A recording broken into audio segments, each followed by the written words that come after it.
Ультрафиолетовое излучение является главной причиной рака кожи, экзогенного старения, появления морщин и пигментации.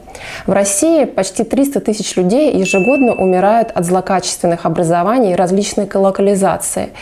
И рак кожи занимает лидирующие позиции. Это почти 14%. Я, как врач-дерматолог, сегодня вам расскажу, нужно ли уберегать кожу от солнца. И если нужно, как делать это правильно, основываясь на современных исследованиях. А также расскажу, нужно ли использовать солнцезащитные средства жителям городов. Или это мера предосторожности только для тех, кто едет в южные страны. Ультрафиолетовое излучение состоит из нескольких спектров излучения. Самые известные, которые мы с вами знаем, это излучение А и Б, то есть ультрафиолетовое излучение лучей А и ультрафиолетовое излучение Б. Каждый из них действует по-своему на кожу, но оказывает патологическое воздействие и те, и те. Ультрафиолетовые лучи Б не проникают через стекло, но они особенно патогенные и вызывают онкологические заболевания кожи. Ультрафиолетовые лучи А проникают через стекло, действуют гораздо глубже, вызывают солнечные ожоги. И также последние исследования показали, что они вызывают иммуносупрессию клеток, и в результате образуется меланома. Можем ли мы себе помочь уменьшить влияние ультрафиолета на кожу? Да, конечно, можем. При помощи солнцезащитных средств и других методов. Итак, когда вы приходите в магазин или в аптеку за солнцезащитным средством, в первую очередь вы обращаете внимание на аббревиатуру SPF и на ее значение. Что же такое SPF? Sun Protection Factor. То есть, грубо говоря, эта цифра обозначает, во сколько раз ваша кожа будет защищена от солнца в сравнении с незащищенной кожей. То есть, например, SPF 10, это она в 10 раз сильнее защищена, в 15 в 15, 30 в 30, 40 в 40, соответственно, 50 в 50. Есть медицинское обоснование, что такое SPF, но оно очень сложное. И если говорить простыми словами, то, покупая крем со значением SPF 50+, вы защищаете свою кожу в 50 раз больше, чем она защищалась бы сама.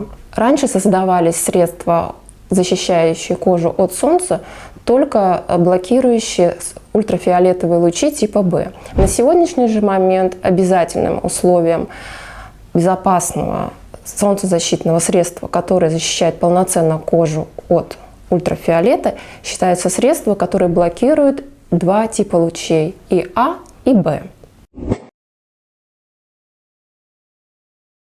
Также хочу поставить акцент на том, что защищать от солнца необходимо не только кожу лица, но и кожу всего остального тела. Также необходимо защищать и волосы от солнца, и губы. Для этого существуют специальные формы, очень удобные к использованию. Например, для защиты кожи губ используются стики или губные помады, содержащие SPF-фактор. Для кожи волосистой части головы и для волос используются шампуни и лосьоны с SPF, а также различные уходовые средства, которые также обеспечивают защиту волос от преждевременного высыхания. Солнцезащитные средства представлены в различных формах. Это могут быть гели, крема, спреи, лосьоны, стики. Какая именно форма подходит вам, все зависит от того, какой у вас тип кожи. Если у вас жирная кожа, вам подходят спреи, лосьоны, гелевые формы. Мужчинам больше всего подходит гель-кремы. Для людей с сухой кожи больше подходят кремовые текстуры. Для нормальной кожи подходят абсолютно любые. Это могут быть и лосьоны, и спреи, и крема, и гелевые формы. Также хочу поставить акцент на том, что существуют SPF-средства, которые уже рассчитаны для определенного типа кожи. Так, например, компания Vichy разработала крем с солнцезащитным фактором для проблемной кожи. Такие же крема есть и у других марок, например, у компании Eucerin. Обратите на это внимание. Интересный факт, что Австралия занимает лидирующие позиции по раку кожи. И что является, наверное, очень странным, так как она находится в южном полушарии, и, казалось бы, сама природа должна побеспокоиться о том, чтобы население этого континента было защищено от ультрафиолета. Но если мы заглянем в историю, мы узнаем, что Австралия являлась британской колонией, и поэтому там очень много европейцев. И даже за сотни лет у этих европейцев и у их потомков не сформировалась генетическая защита от ультрафиолета. Люди с темной кожей также страдают от рака кожи, как и европейцы? Это очень интересный вопрос, действительно. Мы знаем, что по цвету кожи определяются фототипы кожи с 1 по 5. То есть чем светлее кожа, тем ниже фототип, то есть первый, и у 5-го фототипа самая темная кожа. Но даже матушка природа не способна на 100% защитить людей от воздействия ультрафиолета. Поэтому онкологические кожные заболевания диагностируются даже у людей, проживающих в Африке. Как правильно подобрать SPF? Первое. Когда вы покупаете SPF-средство, обратите внимание на коробочку, на которой должно быть написано, что здесь идет защита от УВА и УВБ лучей. То есть такое сочетанное действие, сочетанная защита. Второй момент. Обратите внимание на силу SPF, которая может быть от 10 до 50. Если вы едете в какие-то жаркие страны, то вы выбираете максимально высокие цифры. Если вы находитесь в пределах города, то вы можете выбрать SPF с небольшими значениями. Моя личная рекомендация – покупать солнцезащитные средства в аптеке, так как эти средства прошли мощный дерматологический контроль. И, соответственно, они разработаны на основе многочисленных исследований. Мои любимые марки – это La Roche-Posay, Avène, Uriage, Bioderma, Eucerin и, конечно же, Vichy. Нужно ли для области лица использовать отдельно SPF-крем? Если у вас есть возможность купить хороший SPF-крем в аптеке и использовать его полноценно в необходимом количестве на кожу лица, шеи, декольте, рук, ног, то есть всего тела, то это замечательно. Если же все же бюджет не позволяет это сделать, то есть такой небольшой лайфхак. Люди покупают дорогой солнцезащитный крем и используют его на кожу лица, шеи и декольте, а в масс-маркете они покупают солнцезащитные средства, которые используют уже на все остальные участки тела. Есть такая рекомендация: используйте водостойкий SPF. Очень интересная рекомендация, потому что если мы послушаем дерматологов, чаще всего они говорят: не обращайте внимания на слово водостойкий, а обязательно после того, как вы поплавали, повторно нанесите солнцезащитное средство. И вчера я буквально почитала исследования американские, в которых говорится, откуда взялось это слово водостойкий. Проводились исследования, точнее тестирование. Каким образом? На человека наносили SPF-средства, предлагали ему искупаться.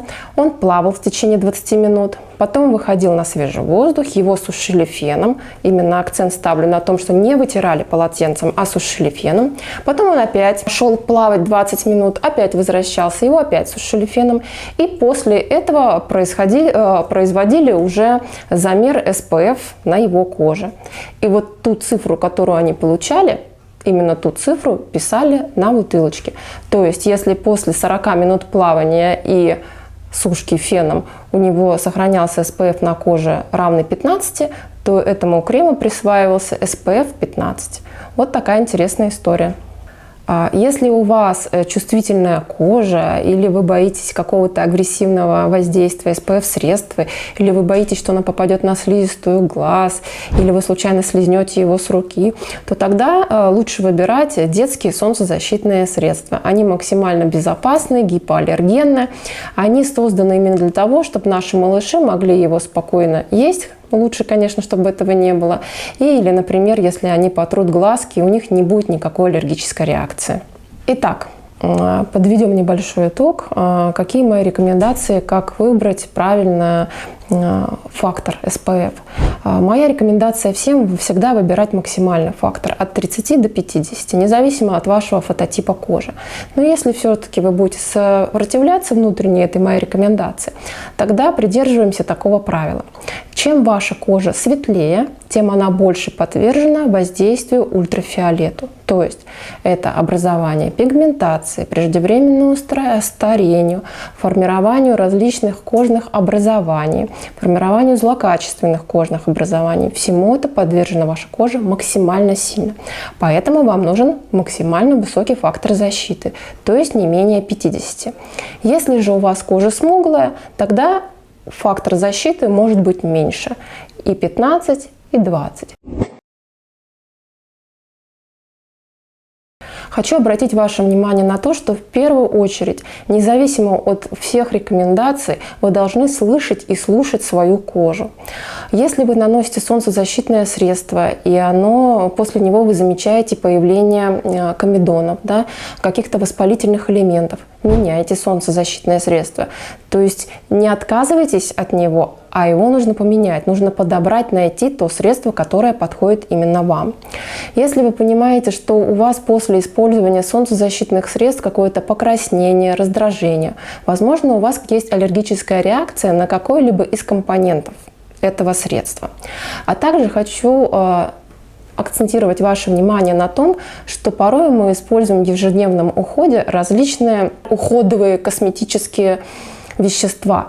Например, это могут быть какие-то лосьоны, крема, какой-то любимый парфюм, который мы используем ежедневно. И при выходе на солнце эти вещества могут играть роль фотосенсибилизаторов. То есть, что такое фотосенсибилизаторы? Это вещества, которые увеличивают чувствительность кожи к ультрафиолету. И именно после взаимодействия солнца с такими веществами вы получаете ожоги, вы получаете аллергические реакции. Поэтому солнцезащитное средство обязательно необходимо наносить на сухую, чистую кожу. SPF и комары. О чем же идет речь? Речь идет о том, что летом мы сталкиваемся с проблемой не только ультрафиолетового излучения, но и с проблемой комаров или мошек, которые нас кусают. И мы сталкиваемся с вопросом, как правильно наносить сначала солнцезащитное средство на кожу, а потом средство от насекомых, или наоборот. Так вот, правило существует, и оно едино. Сначала на сухую очищенную кожу вы наносите солнцезащитное средство, немного ждете, а потом вы наносите уже средство от насекомых. SPF и витамин D. Нужно ли загорать, чтобы получить нужную дозу витамина D, или мы можем получать его в капсулах или в пище? Как врач-дерматолог я должна вам сказать, что вы обязательно должны защищаться от ультрафиолета и пить необходимые капсулы. Но на самом деле действительно самый полезный витамин D и большое его количество вырабатывается в коже под действием ультрафиолетовых лучей B. Просто не нужно лежать целый день на пляже, чтобы получить необходимую дозу, а достаточно всего лишь 20 минут солнца. No, God! No, God! 20 минут воздействия ультрафиолета на вашу кожу, и в вашей коже синтезируется 10 тысяч единиц витамина D. А если вы выпьете 1 стакан молока, то вы получите 100 единиц витамина D. Провели интересное исследование. Выбрали 2 группы пациентов. Одна группа пациентов использовала на регулярной основе SPF-средства 15, а вторая группа людей использовала SPF-средства с максимальными значениями, то есть 40-50, но эпизодически. Например, заглядывая в iPhone и видя, что OF-индекс 2, 3, 4, только тогда они наносили солнцезащитное средство. Те же люди, которые использовали SPF-15, они использовали его постоянно, несколько раз в день. И как вы думаете, какие получили результаты мы? А результаты мы получили следующие, что более защищенная кожа была у тех людей, кто использовали на регулярной основе небольшие значения SPF. Поэтому делайте свои выводы. SPF хоть и эффективный, но не единственный способ защиты кожи от ультрафиолета. Используйте солнцезащитные очки, носите широкопольные шляпы, кепы, банданы, носите одежду длинную, с длинными рукавами, то есть чтобы ваша кожа была максимально закрыта от ультрафиолета. А также соблюдайте тайминг пребывания на солнце. Самое безопасное время – это с 8 утра до 12 часов дня и с 16 часов вечера уже до заката. Кстати, в Австралии дети с детства учат девиз защиты от солнца. Sleep, slop, slap, sick, slide. Смотря какой фабрик, смотря откуда приходит фабрик, смотря сколько details. Sleep on – надеть защитную одежду. Slop on – нанести SPF 30 или выше. Slap on – надеть шляпу. Sick – по максимуму находиться в тени. Slide – закрыть глаза солнцезащитными очками.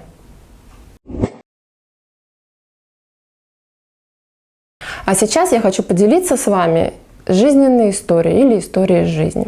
Несколько лет назад, когда я еще работала в больнице, ко мне на прием обратился пациент с новообразованиями, которые располагались у него на коже, тела и лица. Кожа тела была поражена верхняя часть, то есть спина, живот, руки, шея, кожа головы. Везде находились новообразования. Мы взяли такое новообразование на исследование, это делается обязательно, провели гистологическое исследование и поставлен был диагноз – базально-клеточный рак кожи. На теле пациента было порядка 150 подобных новообразований. Мне стало любопытно, когда вообще, почему, при каких условиях и обстоятельствах это все произошло. И он рассказал нам, что когда ему было 20 лет, его забрали служить на Черноморский флот. Он служил там юнгой, и каждый день он мыл палубы, раздевшись по пояс. То есть кожа туловища верхней части и головы не были защищены от ультрафиолета. И таким образом он служил 2 года на Черноморском флоте и потом вернулся домой. И все было хорошо. На сегодняшний день пациенту уже далеко за 40, и только около 40 лет у него начали появляться новообразования кожи. Сначала он не обратил на это внимания, называл это родинками, новообразований становилось больше, и вот, наконец, он уже обратился к врачу-дерматологу для постановки диагноза и вообще разобраться, что же с ним такое случилось. Так вот, к чему я? А к тому, что ультрафиолет воздействует на кожу таким образом, что последствия вы не увидите сразу, приехав с отдыха. Последствия образуются через несколько лет. Рак кожи, как и рак молочной железы, может проявлять себя через 10, 15, 20 лет после каких-либо воздействий. А если у меня есть какие-то пигментные пятна, и я закрою их SPF, этого будет достаточно для защиты моей кожи? Если вы просто прогуливаетесь на улице, и вся остальная часть вашего тела защищена одеждой, то этого будет достаточно. Но если вы находитесь, например, на пляже, и все остальное тело у вас от солнца не защищено, оно также может получить солнечный ожог, например. Произойдет, то есть, повреждение клеток кожи, находящихся на других участках тела. А последние исследования показали, что, как мы знаем, наше тело это и наша кожа – это единый организм, что клеточки кожи, как и нервные клетки, способны передавать импульсы, сигналы друг другу. И если, например, у вас произошло повреждение кожи на спине, информация о травме также передается клеточкам кожи, которые находятся на лице. И таким образом пигментация может усугубляться. Итак, как правильно наносить солнцезащитное средство? Во-первых, солнцезащитное средство нужно наносить до того, как вы вышли на улицу, минут за 15-20. Так как часто очень я вижу такую картину, что мама берет большую сумку, кидает туда бутылочку с солнцезащитным кремом и уже не спеша, медленной походкой приходит на пляж и только там достает SPF-средство и наносит его на себя и на детей. Это неправильно. Повторю еще раз, SPF-средство наносим за 20 минут до того, как вы выходите на улицу. Какое количество наносить нужно SPF крема на кожу?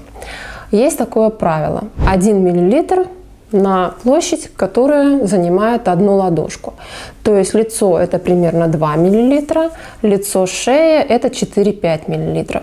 И вот по такому правилу идет расчет нанесения солнцезащитных средств на все тело.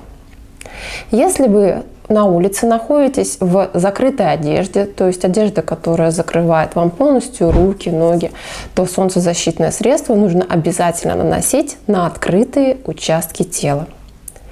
При нанесении солнцезащитного средства на кожу лица не забывайте о труднодоступных и самых чувствительных местах. Это носик, ушки, губы.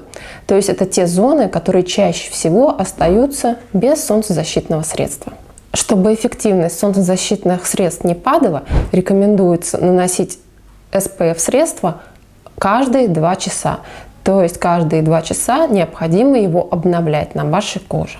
Не используйте SPF-средство с истекшим сроком годности, так как он теряет свою эффективность. Татьяна Владимировна, а если я купила на юг SPF 20, могу ли я нанести его в 2 слоя, чтобы защита была 40? Нет, к сожалению, SPF-защита не суммируется, поэтому если вам нужна защита 40, вы должны купить SPF-средство 40+, да, или 50+. Если вы купили SPF 20+, то он защищает вас ровно на этот показатель. А как же правильно смывать SPF? Многие мои пациенты жалуются на то, что после использования SPF-средства у них не получается полноценно очистить кожу. Да, действительно, мы можем столкнуться с такой проблемой. Как мы уже выяснили, солнцезащитные крема бывают водостойкие и неводостойкие. И особенно водостойкие средства очень тяжело смываются обычной водой или обычным вашим средством. Я рекомендую использовать первым этапом очищения это гидрофильное масло, например, то есть гидрофильное средство. Вторым этапом очищения ваше обычное средство для умывания. И, конечно же, далее мы просушиваем кожу от излишка влаги и наносим ваш увлажняющий крем. Всегда ли нужно использовать SPF-средства? Последние исследования показали, что даже видимый свет оказывает свое негативное влияние на кожу. Но если быть проще и не строгими к себе, можно заглянуть в приложение «Погода» в вашем телефоне и посмотреть на коэффициент индекса ультрафиолета. Если он ниже 2, то можно не использовать солнцезащитное средство. Если он больше 2, то использовать солнцезащитное средство нужно обязательно. Также хочу поставить акцент на том, что если у вас имеются хронические заболевания кожи, такие как акне, розация, а также если у вас есть новообразование кожи, то солнцезащитное средство нужно обязательно использовать. Либо защищаться от ультрафиолета другими способами. Кстати, а как вы думаете, нужно ли защищать кожу от ультрафиолета в пасмурный день или, например, в период белых ночей? Напишите свои ответы в комментариях. Получается, SPF нужно наносить не только летом, но и весной, когда появляется солнце? Конечно, солнышко, независимо от времени года, в любое время года оказывает воздействие на нашу кожу. И для того, чтобы было проще вам сориентироваться, смотрите приложение «Погода», как я сказала ранее. Если индекс ультрафиолета ниже 2, вы можете не использовать солнцезащитное средство. А если выше 2, независимо от времени года, обязательно используем солнцезащитное средство. Периодически пациенты мне задают один и тот же вопрос. Если у нас есть тональный крем с SPF-защитой, нужно ли нам сверху наносить дополнительный SPF-крем? Дело в том, что декоративная косметика чаще всего содержит в себе фильтры низкой концентрации, то есть это SPF 10, 12, 15. Неполноценная защита от ультрафиолета. Поэтому я бы предпочла подобрать для себя средства, купленные, например, в аптеке. Например, компания Биодерма выпускает крема, BB-крема, которые имеют фактор защиты 30+, 50+, но при этом еще и имеют цвет. И вы таким образом сможете и замаскировать нежелательные явления кожи какие-либо, и защититься от солнца, и плюс еще этот крем увлажнит вашу кожу. Также хочу рассказать о том, что многие блогеры говорят, используйте пудры с SPF-фактором, и этого будет достаточно для того, чтобы защитить вашу кожу от ультрафиолета. Я немного не согласна с этим, потому что когда мы используем декоративную косметику, такую как пудра, например, с низким фактором защиты 10 или 15, мы наносим его недостаточное количество на кожу, наносим ее неравномерно на всю кожу, и мы ориентируемся на то, как мы выглядим, а не на то, как мы защищаемся от солнца. Мало того, в течение дня вы не будете обновлять эту пудру с какой-то регулярностью. Поэтому это, конечно, здорово, что ваша декоративная косметика содержит SPF-фильтры, но если вы находитесь долго на открытом воздухе, под открытыми солнечными лучами, вам все-таки необходимо будет применять специальные солнцезащитные средства. Что наносить первое? Увлажняющий крем или SPF-крем? Сначала вы очищаете грамотно свою кожу, потом наносите увлажняющий крем, или, например, если вы находитесь на терапии акне, вы наносите лечебный крем, и потом спустя 10, 15, 20 минут вы наносите SPF-крем. То есть SPF-крем вы должны нанести на свою кожу непосредственно минут за 15 до выхода на улицу. На сегодняшний день ведется большое количество споров и дискуссий на тему синего света. Влияет ли он как-то на кожу и приводит ли он к каким-либо последствиям. Что такое синий свет? Синий свет – это свет современного мира. Это свет, который идет от гаджетов, от любых гаджетов, от компьютеров, телефонов. Также на самом деле и у Солнца есть спектр синего света, который также влияет на нашу кожу.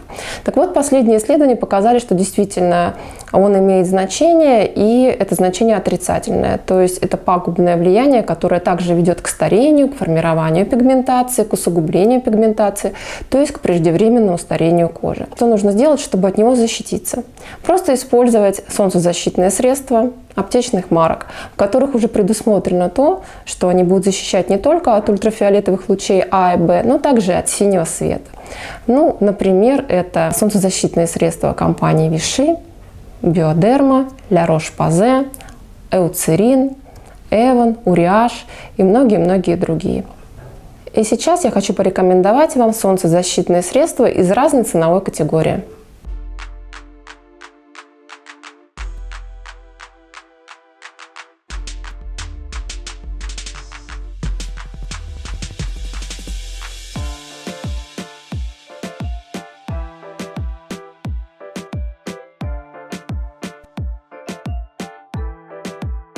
Я хочу сказать, что не существует такого SPF-средства, которое защитило вашу кожу бы на 100%.